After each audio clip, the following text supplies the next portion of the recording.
Alright guys, we are looking at two more of the Paklite skinners. I recently did a review on the caping knife, and this is actually the Paklite skinner. It's a little bit different than the caping one, in that the blade, I'll show you a little bit later some of the differences, but this is model number 140. It's the Buck Paklite skinner. Comes in two variations. I got both of the variations here. These are the boxes that it comes in, made in the USA. You can see here Paklite skinner 140.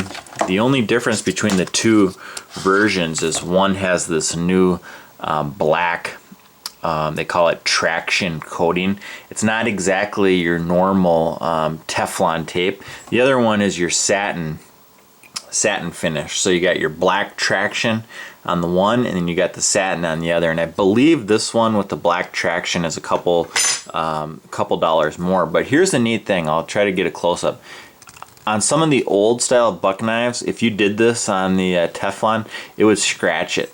What I've noticed in using these just a little bit, I just got them recently, but what I've noticed is it's like a really durable hardcore plastic that is scratch resistant, and looks like it's going to do a great job holding edge retention and just holding up well over time. It's not easily scratched. You can't easily, you just can't really easily get it out of there.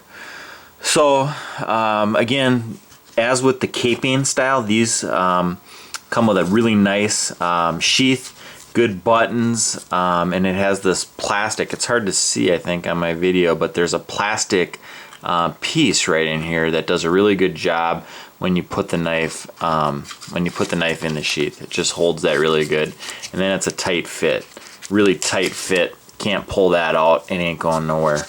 I really like these sheaths. They're nice sheaths. The nice thing about these knives in general is they're light. You can put them in your backpack. It's just they're really neat knives. So here, let me tell you, this knife, just some basic specs. It's 6.5 inches in total length. The blade is 2 7/8 inches, almost 3 inches, and it weighs 2.5 ounces. This one weighs a little bit more. The other thing, I'm gonna pull out my caping one just to give you a comparison here. The one difference with this skinning knife versus the caping, this is the caper, the caping style knife, and this is the skinner. It's hard to tell here, but you can see in the skinner, it's a little bit thicker blade than the caping one. So the caping one is a little bit lighter. You don't really need a thick blade. But the nice thing with the skinner is feels a little bit heavier duty, just because it's just a little bit thicker than the caping one. So I kind of like that. I like them a little thicker. It just seems like it's a little bit heavier duty. I kind of like that. One neat thing also with this particular model is there's a lot more grooves on the knife. There's actually 10 sets of grooves in all the spots your fingers may be. 1, 2, 3, 4, 5, 6, 7, 8, 9, 10. So you get a few more grooves also with the skinner knife, and that's on both of these styles. You know, there's just a lot of grooves, so that's pretty cool. Comes in two different styles: a satin finish and then the black traction coating. It's got these skeletal holes that are part of the handle to lessen weight, and you can attach a lanyard on the ends. This knife would make a great hunting knife just to carry with you in your pocket. It's very lightweight. That's why I got them, because I think they're gonna do really well just for hunting. And I think anybody that goes hunting that needs to skin a deer, or they need to go backpacking, whatever it might be, these are lightweight knives and they do a great job. You could use this for mountain climbing.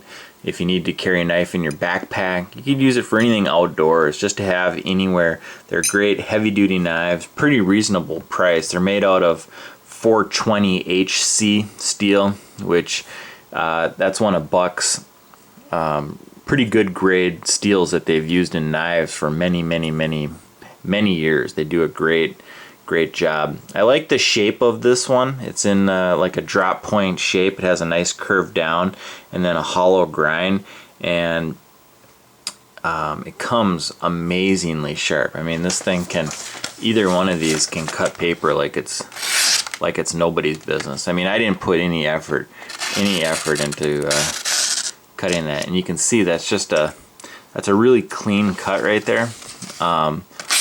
You know, it's a super sharp knife, and every one of them comes. This is the other one now. Every one of them comes sharp. I mean, you can just tell that didn't take much effort at all to cut that. So this is a sharp knife. Buck probably does one of the best jobs sharpening knives out of any company I've ever bought knives from. They really they know how to sharpen. They know how to sharpen these knives, and they get them amazingly well. And the relief edge, you can see it's a really nice, this is a close-up shot, but it's a really nice relief edge that they put on there. So if you ever need to resharpen it, you can easily resharpen it with not a lot of difficulty and get that razor sharp again. So they do a great job, and you can be assured that this knife out of the box is gonna be so sharp that it's sick. These are made in the USA, as you can see on the knife handle here. I like that, and then also on the box of these, it's really easy to tell where they're made. They all have flags. The fit in the hand fits great. It feels just really solid. They got the way they contoured this. It actually feels really good for not being anything on the handles. It really feels pretty good, and they got these grooves. Like I said, everywhere you would want to have grooves. If you want to have your thumb here, doesn't matter.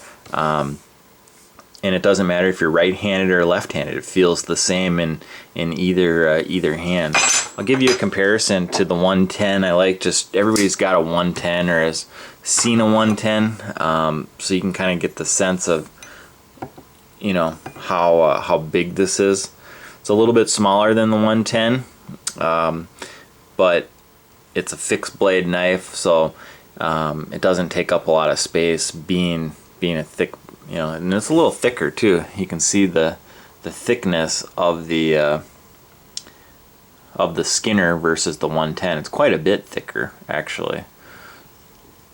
So that's pretty much it. This is the Buck 140. Comes in two different styles. It comes in the satin finish, and it comes in the black traction coating, which, if this is a new material that they're using, I really like it.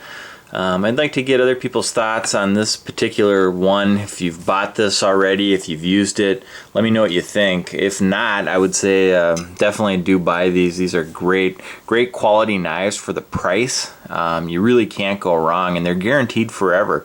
That's one nice thing I like about the Buck knives. They have this forever warranty. If you ever have to send something back, they're gonna really treat you right. No doubt about it.